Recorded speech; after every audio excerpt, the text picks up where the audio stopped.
Hello friends, welcome back to another episode of Magic Monday. Today we're looking at a deck called Drywall Compound with the commander, the Pride of Hull Clade. Costs 11 mana to get out this legendary Crocodile Elk Turtle hybrid. Kind of a monster. Actually, nothing kind of about it. But it costs X less to cast, where X is the total toughness of creatures you control. It is a 2/15 defender, and for 4 mana, 2 of which is blue, up until end of turn, target creature you control gets +1/0, and gains whenever this creature deals combat damage to a player, draw cards equal to its toughness, and can attack as though it does not have defender. So, before we look at the deck, which I'm guessing you can tell what it's going to be, let's look at the details. 34 creatures, 25 non-creatures, average mana cost a very low 2.4, heavier blue than green. 17 walls in this deck. 21 artifacts, including 7 more walls. And we got 1 instant, 1 sorcery, 12 enchantments, and a planeswalker, 40 lands.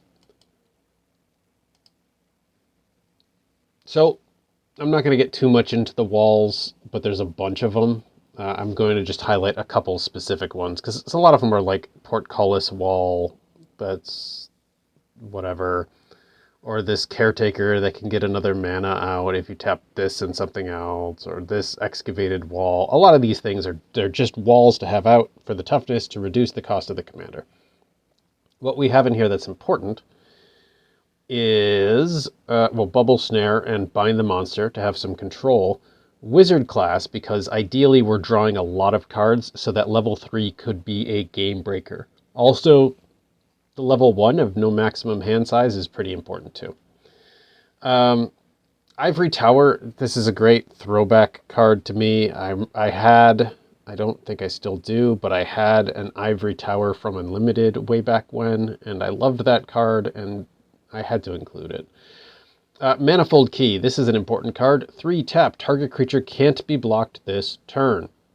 Pretty critical with that ability, though combined it's 7 mana to activate the commander's thing and the Manifold Key. More on that later. Walking Bulwark, 2 mana, until end of turn, target creature with defender gains haste, can attack as though it doesn't have defender, and assigns combat damage equal to its toughness rather than power. But you have to activate it as a sorcery. Still very cool for 2 mana to have a 15/15, potentially for 1 mana. Pretty neat. Aether Tunnel, this one's important. Gets +1/0 and can't be blocked. You see where we're going here. An unblockable giant wall that will let us draw our deck. Expedition Lookout, whatever, just a wall. But Ominous Seas, if we get this out and we're drawing tons of cards, we're making lots of Krakens. Prof's Memory. 2 mana, legendary enchantment. Draw a card. When it enters the battlefield, you have no maximum hand size.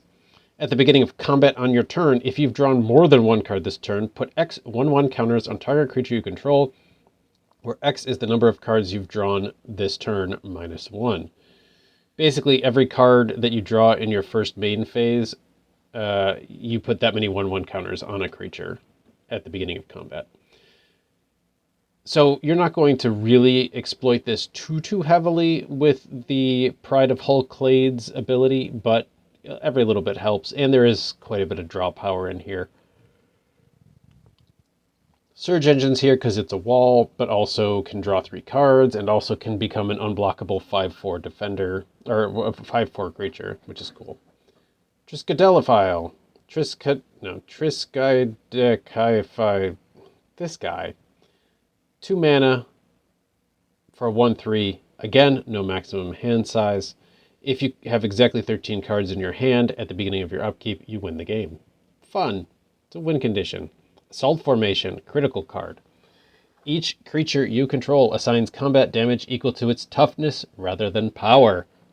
And for 1 green, target creature with defender can attack this turn as if it doesn't have defender. Pretty useful. A bunch of things here, a bunch of walls here. This one's cool because tap, add green for each creature you control with defender, so this is a good mana source. Mana stone here, Coastal Bulwark, just another wall. Tap, creatures you control gain haste until end of turn. Probably not important, but I thought I'd point it out. 3, tap, target creature can't be blocked this turn. Very cool. This Chariot, kind of expensive, kind of not great. Equipped creature gets +2/2. But if it has Defender, it can attack as though it does not.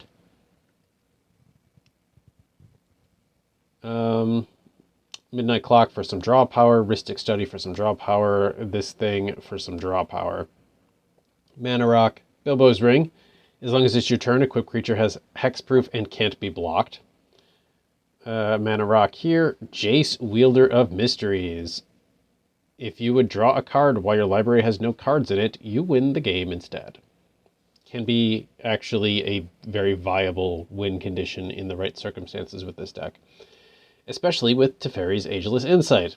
If you would draw a card except for the first one in each turn, draw 2 cards instead. So, imagine, if you will, we have Teferi's Ageless Insight out, and we attack with this and are able to get it unblocked. We are going to draw 30 cards from attacking with this guy. That's crazy. And also why we have Jace. And also why we have multiple things that prevent us from having a hand size limit. Guardian Project. We're going to be drawing a lot of cards. But we don't want to deck ourselves. So we have this. If you would draw a card while your library has no cards in it, skip it instead. As long as there are no cards in your library, Living Conundrum has base power and toughness 10/10 and has flying and vigilance, and it already has hexproof. So if we drain our deck and somehow didn't win, they killed Jace or whatever, at least we'll have a 10/10 flying vigilant Conundrum with hexproof. Scuttlegator is just such a weird card. I had to put it in here. It's 6 mana for a 6/6, and then for 8 mana we can adapt 3 and make it into a 9/9 that can attack. Seagate Restoration, draw cards equal to the number of cards in your hand +1 and have no maximum hand size for the rest of the game. Magic Mirror, no maximum hand size, and at the beginning of your upkeep, put a knowledge counter on Magic Mirror and draw a card for each knowledge counter on it. And finally, Great Henge. Whenever a non-token creature enters the battlefield, put a 1/1 counter on it and draw a card. And then we have some lands like Reliquary Tower, no maximum hand size. Vantress for some scry ability. Bosiju to have a little bit of removal, and the Shire in case we want to make some food tokens. That's it. Very weird deck to play against certain particular popular decks right now. It's really good, and against some other ones, it's really just not very good unless you get the right draw.